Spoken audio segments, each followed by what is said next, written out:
আচ্ছা, একটি বিশেষ জরুরি বিষয় আপনাদের জানাবার জন্য এই মুহূর্তে আমি কুণাল ঘোষ এবং আমার সঙ্গে মাননীয় বিধায়ক আখরুজ্জামান সাহেব রয়েছেন।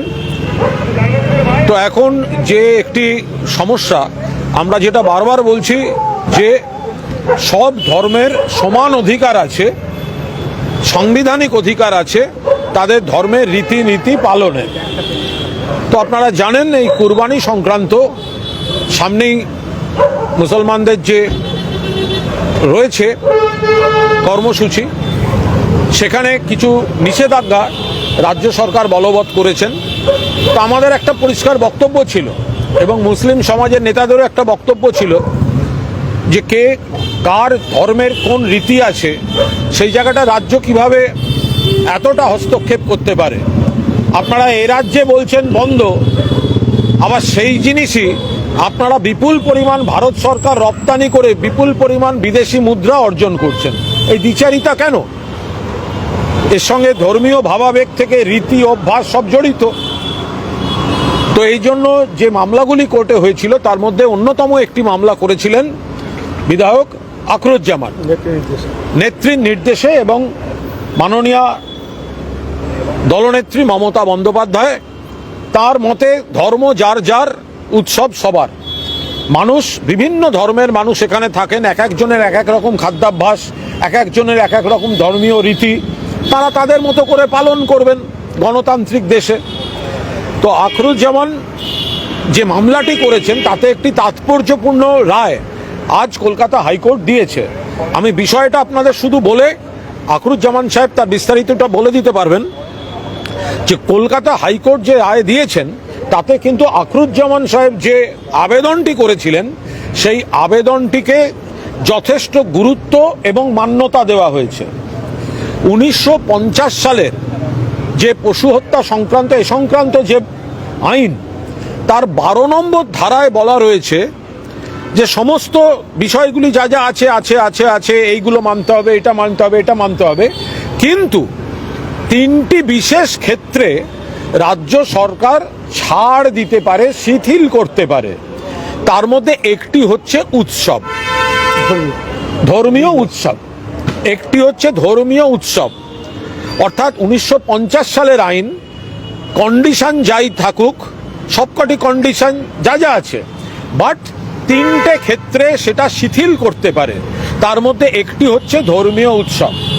তো আখরুজ্জামান সাহেব মামলাটিতে আইনকে চ্যালেঞ্জ করেননি। তিনি বলেছিলেন, আবেদন করেছিলেন মহামান্য বিচারপতিদের কাছে, আদালতের কাছে মাননীয় দলনেত্রী মমতা বন্দ্যোপাধ্যায়ের পরামর্শক্রমে যে আবেদন করা, যেটা আমাদের রীতি। ফলে এই 50 সালের আইনের 12 নম্বর ধারা অনুযায়ী ধর্মীয় উৎসবের ক্ষেত্রে শিথিলতাটা আনা হোক। তো মহামান্য হাইকোর্ট আখরুজ্জামানের আবেদনে মান্যতা দিয়ে রাজ্য সরকারকে নির্দেশ দিয়েছেন 24 ঘন্টার মধ্যে এ সম্পর্কে তাদের বক্তব্য কোর্টে জানাতে হবে। 24 ঘন্টায় অর্ডারটা ওনাকে পাঠানোর মাধ্যমে 24 ঘন্টা একদম 24 ঘন্টার মধ্যে জানাতে হবে। অর্থাৎ 50 সালের আইনের মতো আছে, সেই আইনেরই একটা ক্লজে রয়েছে, 12 নম্বর ধারায় রয়েছে 3টি ক্ষেত্রে সেটা শিথিল হতে পারে: ধর্মীয় উৎসব, গবেষণা এবং চিকিৎসা ঔষধ, এই ধরনের বিষয়। তা এই ক্ষেত্রে আখরুজ্জামান ধর্মীয় উৎসব সেই জায়গায় শিথিলতা আবেদন করেছেন। মহামান্য হাইকোর্ট এই আবেদনকে মান্যতা দিয়েছেন এবং 24 ঘন্টার মধ্যে রাজ্য সরকারকে তাদের বক্তব্য, তাদের অবস্থান পরিষ্কার করে কোর্টকে জানাতে বলেছেন। এটা আমরা যথেষ্ট গুরুত্বের সঙ্গে, এটা তো শুধুমাত্র দাবি করলে হলো না, এর টেকনিক্যাল বিষয়টা মাননীয় নেত্রী আখরুজ্জামান তার সঙ্গে আলোচনা করে একটা টেকনিক্যাল আবেদন। এবং আমরা আবার বলছি যে বাংলায় বলা হবে এটা বন্ধ, এটা বন্ধ, আবার ভারতবর্ষের সরকার, বিজেপিরই সরকার বিপুল পরিমাণ এক্সপোর্ট করবে, তার থেকে বিজেপি বা সরকার বা ভারত সরকার বৈদেশিক মুদ্রা অর্জন করবে।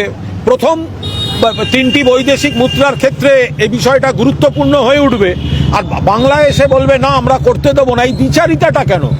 হয় এখানে যদি বন্ধ করেন এক্সপোর্ট বন্ধ করুন, এক্সপোর্ট যদি চালু থাকে তাহলে এখানে করতে দিন, কিন্তু এটা একেবারে ধর্মীয় আবেগ থেকে আইন মতো আইন মাফিক কোর্টের কাছে আবেদন করেছিলেন আখরুজ্জামান। আমি আখরুজ্জামানকে এই বিষয়টি বলার জন্য অনুরোধ করছি। আমি বলি যে আমাদের কুরবানিটা হচ্ছে আমাদের মুসলিম সমাজে একটা ধর্মীয় উৎসব, এবং আমাদের মুসলিম সমাজ সেই জিনিসটিকে কুরবানি করে তার প্রিয় বস্তুটিকে। ক্যামেরার দিকে রাখি। তোমার যে প্রিয় বস্তু তুমি খোদার হস্তে আল্লাহর হস্তে তুমি দান করো, অর্থাৎ সেই পশুকে তুমি কুরবানি করো, যে পশুকে তুমি পালন করবে, লালন পালন করবে এবং হৃষ্টপুষ্ট এবং খুব সতেজ থাকবে, সেই পশুকে তুমি কুরবানি করো। এটা হচ্ছে আমাদের ধর্মীয় রীতি এবং হাদিসের কথা।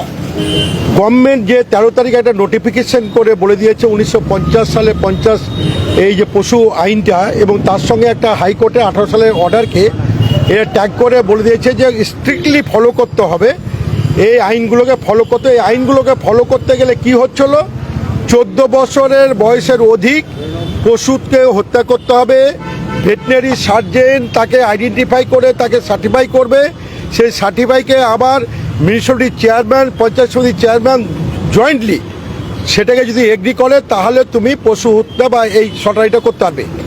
এটা কিন্তু আছে, আইনে আছে, কিন্তু সেকশন 12 সাবসেকশন 4-এ আবার বলা হয়েছে বিশেষ ক্ষেত্রে এই আইনে ছাড় দেওয়া যাবে। কী ক্ষেত্রে, যে ধর্মীয় রীতিনীতি রিলিজিয়াস পারপাসে যদি এটা প্রয়োজন হয় এখানে ছাড় দেওয়া যেতে পারে, এবং মেডিসিন পারপাসে এবং রিসার্চ পারপাসে। তো আমি এই 3টা ক্লজকে মূলত সামনে রেখে আগামী 27 কিংবা 28 2 তারিখে মের মধ্যে যে কোনো দিন আমাদের পবিত্র কুরবানি হবে। তো এই পবিত্র কুরবানি হতে গেলে সরকারের আইনকে মান্যতা দিতে গেলে আমাদের যে কুরবানি রীতিনীতি সেটা কোনোটাই মানা হচ্ছিল না। তো আমি সেই সময় আমি 16 তারিখে প্রিন্সিপাল সেক্রেটারিকে আমি চিঠি করে আমি এই আইনের ব্যাখ্যাটা দিয়ে বলি যে আমাদের মুসলমানদের যে কুরবানিটা আছে এই ক্ষেত্রে একটা এক্সাম্পশন করা হোক, ছাড় দেওয়া হোক।